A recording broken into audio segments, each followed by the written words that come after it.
예, 총선이 석 달 앞으로 다가온 가운데 어제 허은하 의원이 국민의힘을 탈당해서 가칭 개혁신당 합류를 선언했습니다. 국민의힘 현역 의원 가운데 개혁신당에 합류하는 건 허 의원이 처음인데요. 비례대표였기 때문에 탈당을 하면 자동으로 의원직이 상실됩니다. 그래서 아마 허 의원이 신당에 가지 않을 거다. 혹은 당적을 유지한 채 신당에 참여하는 류호정 의원 모델로 가지 않겠느냐. 뭐 이런 전망이 있었는데 결국 탈당 후 신당 참여라는 전공법을 택했습니다. 지금부터 직접 만나보죠. 개혁신당 창당준비위원장 허은하 전 의원 어서 오십시오. 네, 반갑습니다. 홀가분한 아침입니다. 진짜 홀가분하세요? 네, 아니 저는 이제부터는 호칭에 의원 앞에 전이 붙는데 전 의원 되셨는데. 그래도 뭐 아직까지는 아닙니다. 아, 지금 사실 의원 되기도 어렵지만 또 그만두는 것도 좀 많이 복잡은 하더라고요. 그래서 정리 좀 잘 하고 예, 있습니다. 예. 그렇군요. 세상에 뭐 쉬운 탈당이 어디 있겠습니다까마는 허 의원의 탈당 선언은 더 무거웠던 이유가 제가 앞서 설명드린 것처럼 비례대표 의원이기 때문에 당을 떠나는 순간 의원직도 내려놓아야 되는 상황. 그래서 이제 허 의원님은 아마 신당 참여 안 할 거야. 아니야 하더라도 당정 유지한 채 가지 않겠어? 류호정 의원이 그러셨던 것처럼 이런 얘기가 있었는데 그냥 과감하게 탈당을 하고 신당 가는 길을 택하신 이유는 뭡니까? 그게 저답다라는 생각을 했습니다. 우선은 제가 당의 영입 인재였고요. 그리고 거기에서 비례대표를 한 사람으로서 민폐를 주지 않으면서 그리고 제가 사랑하고 아끼는 동지들, 저희 보좌진들에게도 미안하지 않으면서 하는 방법들을 고민을 했었는데요. 아.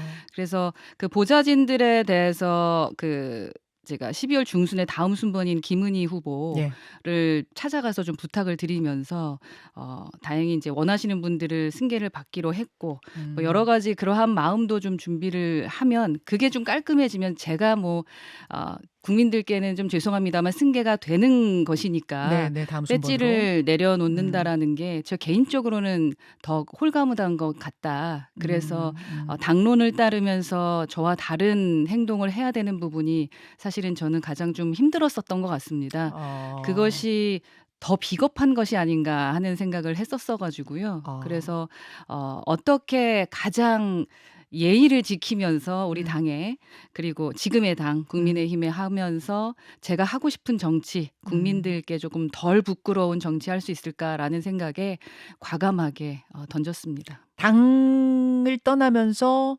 의원직까지 내려놓은 것은 그 당에 대한 예의다 이런 말씀이신 거고 또 탈당이 홀가분하다는 이야기는 계속 내 생각과 다른 당론에 참여하는 것에 대한 어떤 뭐 거리낌 같은 거 불편함이 있었는데 그 부분을 던지게 돼서 홀가분하다는 말씀이신 거고. 네, 정말 괴로운 결정이었고 결정하기 전까지가 너무 힘들었고요. 예. 어제 탈당 선언문 이제 기자회견 하고 나서는 홀가분합니다.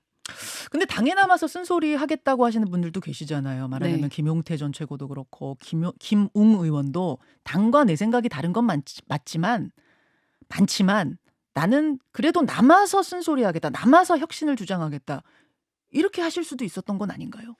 그분들의 생각도 동의합니다. 그럴 수도 있겠습니다만 저는 제가 아무리 몸부림을 쳐도 '당의 변화는 어렵구나.'라는 것을 제 스스로 판단했고 예를 들어 비공개 의총에 가서 제가 목소리를 내면 그냥 듣는 걸로 끝납니다. 변화와 어떠한 것들이 진행되지 않고 또 방송에 나가서 그러면 어떠한 쓴소리나 비판을 하게 되면 이제 어떠한 욕을 들었는지는 아실 겁니다.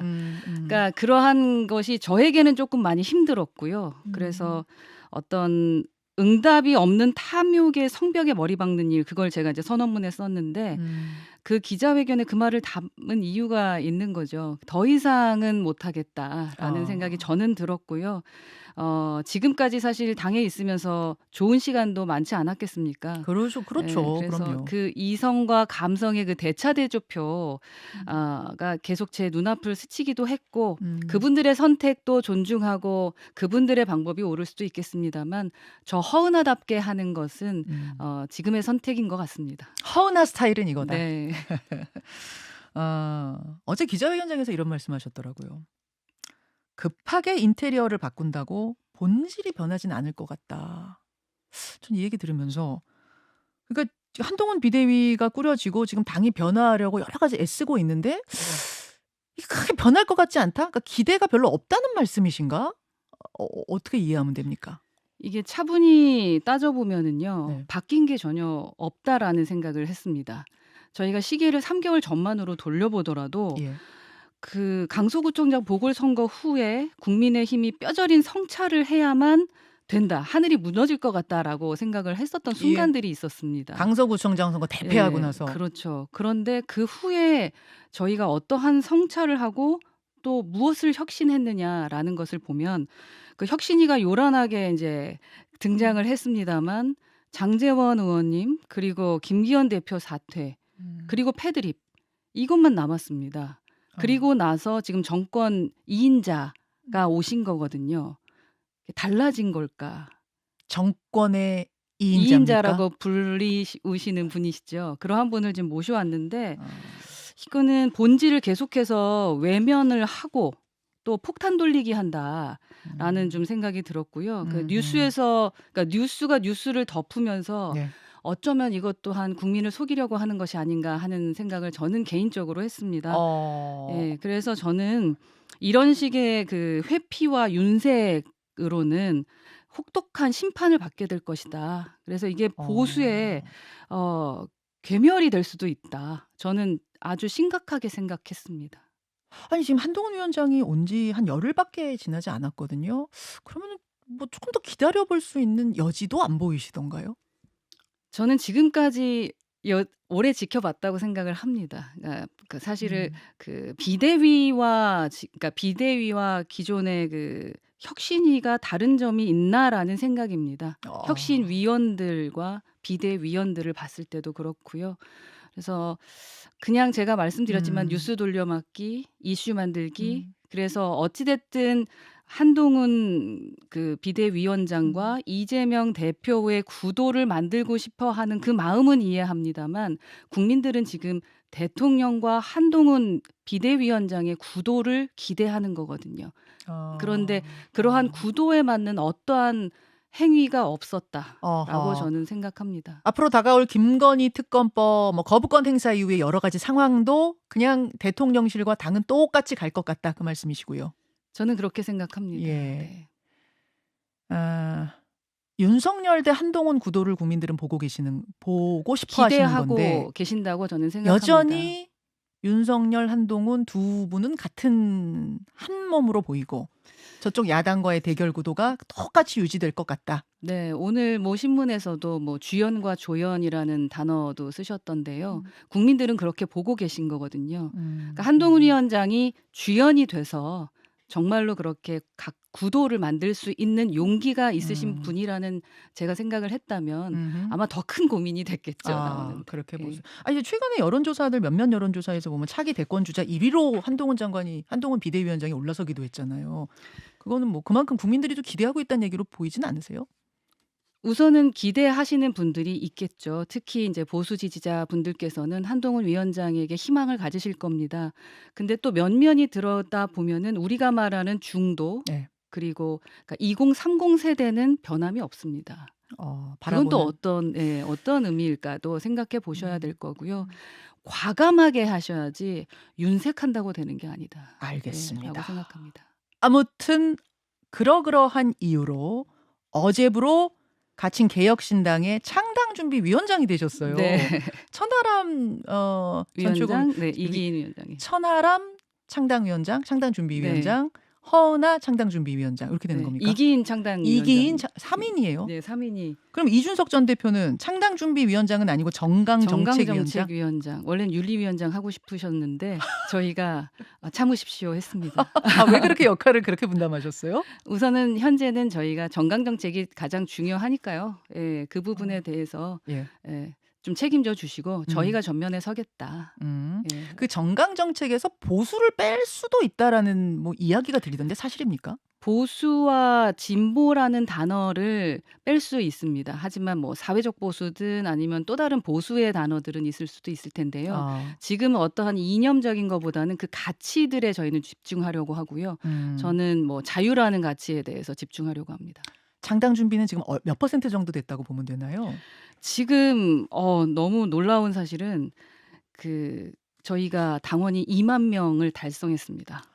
제가 어제 저녁까지 당원 신청하신 분이 한 5천 명 넘어갑니다. 이 뉴스를 봤는데 아침에 열 2만 명 됐어요? 네, 18시간 만에 2만 명이 됐고요. 당원 가입하신 분이? 그렇죠. 종이 입력이 없었던, 그러니까 전무후무합니다. 그러니까 시도당 지금 7개가 1,000명이 넘어서요. 예, 예. 아마 시도당도 7개 이상 나올 다 것 채웠어요? 같습니다. 다 시도당별 채웠습니다. 인원도? 네, 다 채웠습니다. 와, 굉장히 빠른 속도네요, 정말. 네, 그러니까 저희 이준석 전 대표 지금 위원장이라고 불러야 되나요?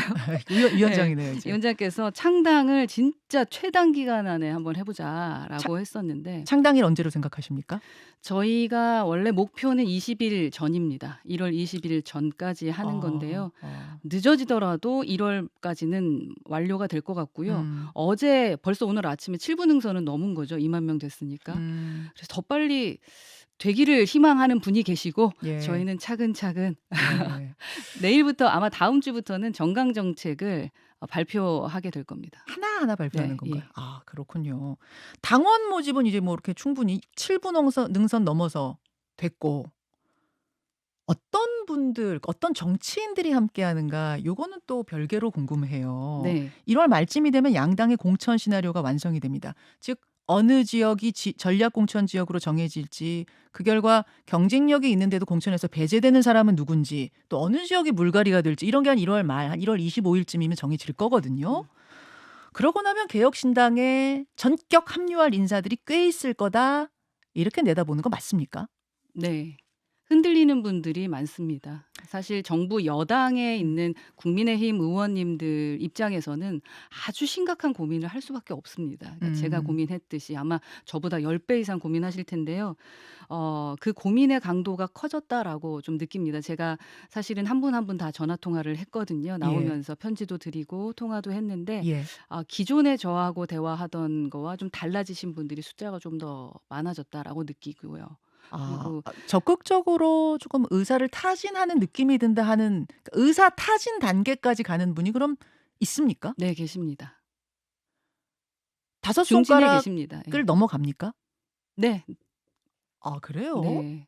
약간 저는 가서 잘하십시오, 잘 되고 있어요, 이런 느낌이 아니라 의사 타진까지 하는 정도가 다섯 손가락을 넘어간다고요? 그렇죠. 그러니까 그러나 어. 결정을 하고 다음 날 마음이 바뀔 수도 있기 때문에 저는 좀 조심스럽게 말씀을 드리는 물론요. 거고요. 예, 네. 그리고 조심스럽죠. 아주 조심스럽습니다. 그분들의 미래이기 때문에 저는 사실 제 입장으로는 저희 당 흔들리시는 분들한테는 천천히 생각하시고 천천히 생각하시란 말씀을 드리는데 뭐 저희 당뿐만 그러니까 지금 저희랑이니까 개혁신당, 국민의힘 입장뿐만 아니라 사실 뭐 민주당이나 다른 당에서도 사실 그분들이 속도가 좀 더 빠른데 지금 이제 이재명 대표의 테러 문제 때문에 아마 조금 속도가 좀 느려질 것 같습니다.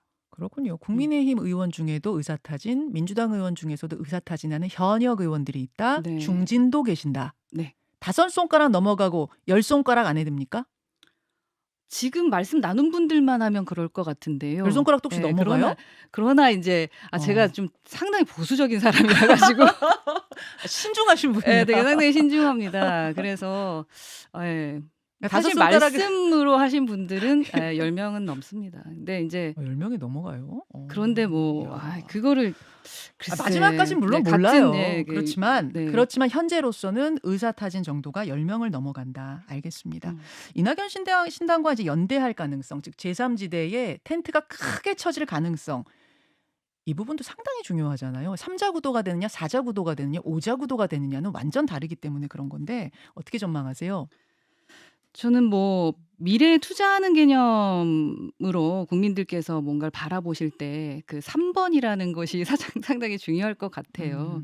근데 저희가 뭐 합의 가능한 어떠한 것들 만 진행이 될 수 있다면 충분히 이야기 나눠볼 수 있다라고 생각을 합니다. 그런데 사실은 저희 개혁신당, 가칭 개혁신당 같은 경우는 그 지지율이 한 번도 떨어진 적이 없고 지지율이 점점 더 상승하고 있다라는 긍정적인 면이 있는 반면 예, 그렇지 않은 당들도 있기 때문에요. 저희가 상당히 이제 조심스럽게 사실은 그 만남을 이제부터는 가지려고는 하고는 있습니다. 예, 그러나 다양성을 담아야 하고 그렇다고 해서 문을 닫아 놓을 수는 없기 때문에 예, 문 열어놓고 들어볼 예정입니다. 이게 개혁신당 단독이 되든 아니면 제3지대 빅텐트가 되든 목표는 몇 석입니까? 총선의 선거 목표. 이후 예. 총선 교섭단체 20석. 예, 이성되는 거죠. 20석 현실적으로도 가능할까요? 홍준표 시장은 한 7, 8석, 뭐 비례로만 7, 8석 뭐 이렇게 말씀하시는 것 같던데 사실상 지역구에서 균열은 낼 수 있지만 1등이 되겠느냐 이렇게 의구심 푸는 분들도 계세요. 20석 되면 1등 됩니까? 아니 그 말이 아니라 지역구 내에서 그러니까 1등으로 지역구 내에서요? 예, 예. 근데 그 시대 흐름을 조금 더 트렌디하게 보셨으면 좋겠습니다. 지금 흐름은 신당으로 많이 흐르고 있다고 생각하고요. 아하. 요즘에 이제 이러한 그 뭐랄까 정치 현황이 녹록지 않다라는 말씀 드리고 싶고요. 저희는 사실 20석이 자신 있어서 시작하는 거고요. 그리고 물론 이제 성공을 목표로 성공이라는 글자를 보고 가지 말자, 숫자를 보고 가지 말자. 예. 국민들이 원하는 미래 정치 보고 가자라고 합니다만 예. 할 수 있을 것 같습니다. 자신감 있게. 30초 정도 남았는데 어제 나경원 의원이요. 그 이준석 전 대표는 노원 공천을 당에서 주려고 하니까 나간 거다. 줄 것 같으니까 나간 거다. 이런 이야기를 또 당에선 그렇게 많이들 생각하신다 그런 말씀하시더라고요. 인터뷰에서. 네. 나경원 의원께서 아마 많이 바쁘셔서 그 상황들을 하나하나 살펴보지 못하셔서 그런 것 같습니다. 그런 이유로 나갈 분도 아니고 그런 이유로 저희가 신당 창당하고 제가 탈당할 만큼 가벼운 사람들은 아니다. 그리고 알겠습니다. 지켜보신 분들이 아십니다. 네. 오늘 말씀 듣죠. 허은하 의원님 고맙습니다. 감사합니다. 김현정의 뉴스쇼는 시청자 여러분의 참여를 기다립니다. 구독과 좋아요, 댓글 잊지 않으셨죠? 알림 설정을 해두시면 평일 아침 7시 20분 실시간 라이브도 참여하실 수 있습니다.